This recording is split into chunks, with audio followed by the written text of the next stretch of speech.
to episode 39 of the Youth Squad Legends series with Chesterfield. Now, last time I uploaded, we did have a bit of a conundrum with the tactics. I think I've gone and found a solution, and it is not a two-striker formation. Get ready for this one, the TT rework. Wing play football in a 4-3-3 attack. Jam is promoted to central attacking midfielder in what should be a classic 10 role. Essentially, I'm trying to make all the play go through him, like what we've seen in the past with Frank Carrasco. With him disregarding his defensive duties, Rob Smeaton needs a new partner. That at the moment is going to be the holding out Ravi. Smeaton himself is going to be a deep lying playmaker to spray the balls around. And because this is a wing play tactic, there's more freedom for the fullbacks to get forward. Christy Mayer and Darassi both on attacking wing-back duty. But we haven't even talked about the best bit about this formation. Because the tactical preset is wing play, we can go and change it in the team strategy. And every single department is an expert in wing play football. And if we go with this instead of a custom setup, then we won't need the cheat engine to help us with player development. It does seem like a win-win situation. Testing grounds of this episode. Here's your opponent analysis for 11th placed Lincoln City, who have only won one of their last 5 games. They're in a 5-3-2 holding. The tactical preset is wing play. The regen Williamson, one of the most impressive defenders I have seen in League One so far. 3 changes from the ideal lineup to keep everybody nice and fresh. Sombat Youngen comes onto the right-hand side. Domin Kometic for Rob Smeaton, and Cliff Mbeda is the obvious swap for Christy Mayer. Look, I don't know all the ins and outs of career mode, but I am fairly sure if you match up your play style with your coach's preferred methods, your players get a significant boost. So in comparison to last episode, I'm expecting a far greater performance by Chesterfield, and there's Sheringham right on cue. Assist for Sombat Youngen on the right. That might be something really good that comes out of Ben Danya's sale. The fact that we can concentrate on developing 3 solid winger options instead of trying to manage 4. That was easy enough. Ruoko, Jam. Oh, we are cooking on gas. Get him in. It's Mbeda playing very attacking, and that is Sheringham for 2-0 Chesterfield. Overpowered. Really exciting to see a fullback that far forward sack. Oh, Sombat Youngen. Sheringham's looking for a hat-trick, and he might get it into the box. It is awesome from Chesterfield, but we can't find the match ball there for the Pem. I seem to have injured a player there, but whatever, we'll take the throw-in. It's Sombat Youngen to potentially whip this in. Big Enos Jam! It's on target at least, so it's better than 90% of the headers that we saw in the last episode. Ruoko's not got into the game yet. We're not overloading on that left-hand side anymore. You're going to have to stand up and be countered, pal. Ouch, Ravi might have won this ball. Nice fight and determination. Here's Domin Kometic with the ball into Sheringham. He takes it well on the edge of the box. This is Darassi getting involved. I'm already loving the fact that the fullbacks are so aggressive. Step up, Issa. Oh, that is a quality standing challenge. And it's half-time there at 2-0. We've scored some first-half goals. We are loving life at the moment. Given the fact that he is a central attacking midfielder now, I was expecting a bit more freedom for Enos Jam. But we haven't got that yet. Hackett, oh, with the worst delivery I've seen in some time. The big work being done in the midfield is coming from Ouch Ravi. He is a baller. Enos Jam on the run. He will win that ball every single day. Kramer in trouble. Oh, but Jam makes a mistake with the skill move. Lincoln City finally got a save out of Alfie Hanford, and their rewards is this corner kick. So they're trying to pass around. Alfie's on the floor, and Hamilton has scored for Lincoln. Fair enough, mate. It's a through ball here to Ruoko. Made a very promising run. Enos Jam is far too deep for my liking. Nice skip over the challenge. Come on, Enos Jam, you are far too deep for this. Ouch, Ravi's making the run forward, and he tries to set up Sheringham for the hat-trick. Maybe we've tired a little bit up front. Just a little bit under 10 minutes to go. If I whack this out of play, I can get Kjartansson on, no problem. Just the one added minute, so Lincoln City will have this chance and this chance alone to equalise. Chesterfield quite comfortable. Hell of a pass that was from the goalkeeper. Would have got to Sorman 100%. That's full time at 2-1. It definitely is a good formation, this. I think Jam's position or role needs to be altered. The tactics are not right, in my opinion, until we unlock our best player. So we can have him as a shadow striker, a classic 10, a playmaker, half winger, and that's it. Shadow striker obviously would give him them goal scoring opportunities, but I think he'd be too far up the field to make the most impact. So let's go and try like roaming playmaker. Next opponent analysis, we got 4th place Reading a few days after the last match, and I'm seeing some players unavailable through international call-ups. Hopefully we're not affected significantly. Tiki-taka football in a 4-3-3. Let's go experimental on the wings this time. Jambe and Bashunga certainly have potential to be stars in the future. Maybe this formation is exactly what they need. I didn't even think about it that much, but the fact that we have attacking fullbacks is going to help Billy Blissett so much. His strength is delivery, and we will now give him freedom to swing balls into the box. Like that one. Right on the money straight away. Can Jam get the freedom to create something? He hasn't done it just yet. I'm a bit disappointed. We could always do this formation with 3 central midfielders. One doesn't need to be advanced. Or we have Ruoko advanced as the half winger and just hope and pray that Jam gets forward in a 2-man central midfield partnership. Enos Jam! Gets the shot away, it's on target, but it's a pretty straightforward save there for Joel Pereira. The corner kick for Reading might be the final action of the first half. Alfie Hanford just smashes it out for absolutely no reason. Yeah, I'm disappointed. Jam's not getting the kind of chances I'd envisage with this formation. And to the people that might have commented saying that Jam's eventually going to turn striker, I think you might now be able to understand why I was so reluctant to push him upfield. He's not great the further up you get. However, everything else is working in this formation. So we need to go here. We're changing the 2 wingers at the break. Ruoko and Corbelli coming into the game. Let's hope that the minor changes that we've made here is going to make a substantial difference. Now Corbelli will swing it in. Kjartansson up well. That's going to be a corner kick. It eventually goes off the crossbar. Bro, nothing else works for Enos Jam, man. He is just a box-to-box. He's a player that's so perfect for one exact position, one exact role. On one hand, I love the tactical stuff that they've done in this game, but it's really, really painful to know that we used to be able to manually adjust player positions. If we could just push Jam a little bit further forward. If only we could tell him that it's all right to defend, but don't make it a priority. Make sure you're up there to attack alongside Kjartansson, alongside that lone striker. This game had a lot of promise, but it hasn't turned into a classic. It's 0-0 at full time. And we're just not there yet, are we? If we were able to unlock Enos Jam, we'd probably win that match. So let's try this alternative. Jam's dropping deeper,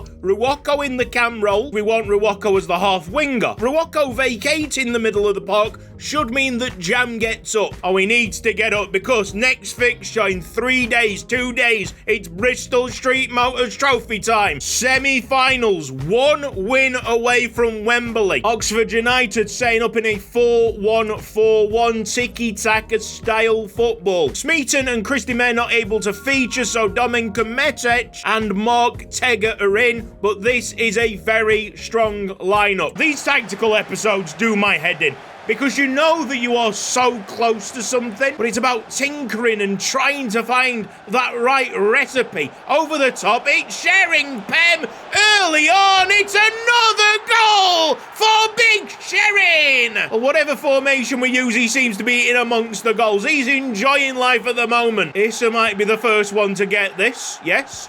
Ruoko deep to collect. That might give Enos Jam a bit of license to run here. It seems like I've accidentally taken Shering Pem out of the attack. The shot comes in. It's saved by Cumming. What a name. I tell you what, he wouldn't be the only one if that shot had gone in. Is that joke a bit too far? Block! Oh, nice push away by Alfie Hanford. You know, I keep on asking these questions, but really, we spent an entire series shouting rude penis. Oh, that header has lobbed our keeper. We're back to square one here. Honestly, it's no surprise because I feel like the Chesterfield setup is a bit disjointed at the moment. Let's hopefully defend this corner kick a little bit better. Another long-range header coming in from the exact same man. He's a bit of a danger here from the set pieces. Here we go. Yes, Darassi, well climbed. Right, 31 minutes gone. It's back to team management. I just don't know what to do. We're going to change the build-up style to counter. It looks like we can't go counter build-up style because that sets the tactical preset to custom. Jesus, guys. We're only asking them to run a little bit quicker. Welcome to Yuko Ike's Haiku Chronicles with your host, Yuko Ike. When life gets you down, don't despair and don't you frown. Take a stressy poo. That's right. We shouldn't be stupid here, but we also need to have the confidence to gamble. Enos Jam, that's where we need to see him. And the shot hits the crossbar. Maybe we've now got something. Sombat Jongen taking the game to the defence. Here is Eric Kjord Sansen now in the box. We go back to Cliff and Bedder. It's Smeaton into Kjord Sansen. Finish near post. He can't do it. Out Travi with a couple of options. Tries to go wide. It's actually ended up at Soren. Rob Smeaton has maybe put us in to the final of the Bristol Street Motors Trophy in a spot at Wembley. I'd like to say that no player deserves that more. Good on you, Robbo. Sombat Jongen. Time. Kjartansen just needed to nod it down there. Out Travi interception. A 1-2 between him and Big Enos. Kjartansen moving like a cart horse. Well, we're getting the right result here, but I am very aware that there's not much action happening. However, unlike our problems in last episode, I can turn this game off today and come back to it tomorrow. I think we got something there. Things started clicking. Most importantly, Enos Jam started operating in the hole that we need him to operate in. We're going to Wembley, lads. Bristol Street Motors Trophy final. In that match, we'll face up against Barnsley, who beat the MK Dons by 3-1. Do I put the game down or do I persist? We've only had 2 days rest. Then we have to go again in League One, away against Blackpool. It's a 5-3-2 hold in Pennington. In the table, they might be doing all right, but the last 5 matches show a very different story because they haven't won. We shall try Shadow Striker on Enos Jam. I don't think it's the right call, but given the quite limited options that we've got here, I would be stupid not to try it. We've got a couple of surprise inclusions in this first 11. Errol Banks at central midfield will be a new test, and Alpanov on the right wing. Guys, I think the penny's just dropped. I'm fairly sure I know what's happened to this game, but I can't really explain it until I get back into the main menu. So for the next 60 minutes, I have to lock in. Hopefully get a draw or something better. Half time, it's shocking at 0-0. Blackpool's had the better of the opportunities, but the good times are going to return. I can promise you that. 40 minutes to hold out. Christy Mayer over to Sombat Jongen. Little dink to Sheringham. Shows great strength. Now here's Enos Jam. Sombat's going to lift it up. Enos, touch. It's taken off his toes by Sheringham, and we've got ourselves a goal out of absolutely nothing. Oh my God, this is now making so much sense. Congratulations, Sheringham. 17 goals in 17 games.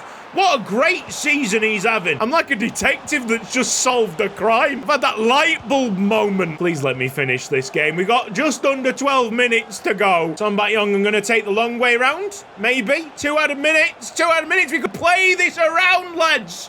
Don't worry about it. Oh my God, I swung the ball in the last few seconds and injured Sheringham. Pem. Also, why are the Blackpool players celebrating? You've lost, lads. Well, that's full time. Hopefully Shering Pem can recover. He's got a beaming smile on his face right now because he's gone and won the game for us. A very difficult game indeed. Literally the last play in that game has just injured Shering Pem for 4 weeks. I can't believe it. I actually can't believe it. Oh, wow. How to even explain this, man? The reason why the game is playing so bad is because it's set up to play bad. If you don't know, there's a bug in this game where occasionally the sliders will be forgotten, and that's obviously happened sometime in the past. That has happened in this save. And when I responded to the comment that said, this silence is not understandable, this silence is not understandable, guess what I did? I went and showed you all the sliders, and from that moment on, I am fairly sure the game started playing very differently, as it should, because they are some substantial changes to the sliders, but we've got used to the characteristics of these players with no sliders attached to them. Are you still following me? I know, it's mental. I've gone and restored the default settings, and I guarantee it'll be like a few episodes ago. What a mess. This is the opponent analysis for second placed Huddersfield Town. They're playing in a 5-3-2 holding its wing play football. A very good time to have figured out the problems that have plagued us. We're back to the TT special. Sit back and enjoy. Bro, look at the speed of the passing. It's night and day difference. And the general pace of the players. Enos Jam immediately gets back to work. What a legend. Ruoko to Kjartansson. Great play, Chesterfield. Not really surprising. It's the best play that we've seen all episode. Can Jam run? He passes the number 21. Oh, yes. Big Enos Jam. We've been missing it. Kjartansson. What a run that was. And now off goes Thomas to try and punish the missed opportunities. Chris Bancroft's let him off the hook twice, and that ball is going to be headed in by Evans. Much more entertaining. I can get my commentary out. Kjartansson's now a heap on the floor. Chesterfield just not getting the rub of the green. Chris Bancroft's let another man slip through, and it's Sommer scoring, a thorn in the side. 2-0 Huddersfield. This might be the only time where you get to see me happy when we lose and get a main player injured. It's Sombat Youngen slipping it bottom corner. We're not dead yet. Take it in. It's like a breath of fresh air. Come on. Kjartansson has to be taken off, so it's Soroman moving to striker. Corbelli is on for the second half. I have such a burning passion for clubs that have the exact same colour on their home and away strips. Like, who was in that design meeting for Huddersfield? I know. Let's have an away shirt that's blue. Brilliant, guys. And I'm not saying that there's a kit clash. Far from it. We've played in games that's easier to see than this. Make it poo colour brown for all I care. Just make it something different and interesting. Jam, we're just waiting for you to get into that hole. There you go. Into the box. Enos Jam! It's top corner. Yeah, buddy. He's back. The man that wears the cape. The Amazon Enos. And now both teams chasing the late winner. That will drop to Enos. Strength. He drops a man. Oh my word! Enos Jam to win it! Brilliant! Absolutely brilliant! Mate, we've been waiting for that for days, weeks. Jesus, feel like months. How did that not trigger limbs, by the way? We're like in the last 10 minutes and we've come back from 2-0 to 3-2. Now that is what you call entertainment. That is quintessential youth squad legends. Thank you very much. We've solved the problem. Thank goodness. To say that was driving me crazy is an understatement. Sadly, we're facing another problem now because our next match is the Bristol Street Motors Trophy Final. Shering Pem's out injured and Kjartansson's got a bruised elbow, so he probably won't make it either. What a stupid game this is at times. Like, it's very difficult to wrap up this episode with some final few words. Commentary-wise, it was so difficult before we figured out the problem, but that final game, the comeback win, That had everything that made me realise how privileged I am to do this as a job. Off to Wembley next game. We've not won the Bristol Street Motors Trophy in a long time. Was it the Johnston's Paint Trophy the last time we won it? I don't know. Who cares? So long as we get our hands on that silverware at the end of the day. This has been Cutsy. Thank you ever so much for watching this episode of Youth Squad Legends. If you've enjoyed it, then please give the video a like. If not subscribed around here yet, then press the red box down below and hit the bell icon for mobile notifications. A big thanks to everybody on the right hand side supporting me financially. You guys are absolute legends. Cheers to every single one of you watching Chesterfield episode in, episode out. I guess now my recommendation for sliders is just to play on the standard simulation settings. If you need to raise the difficulty up, which to be honest I might have to eventually, I would probably suggest just slowing down your players a little bit. But other than that, I think they've done a really good job on them simulation sliders. That's actually a viewpoint that hasn't really changed since the start of FC25. I think they nailed it. Take care. See you next time. Bye-bye.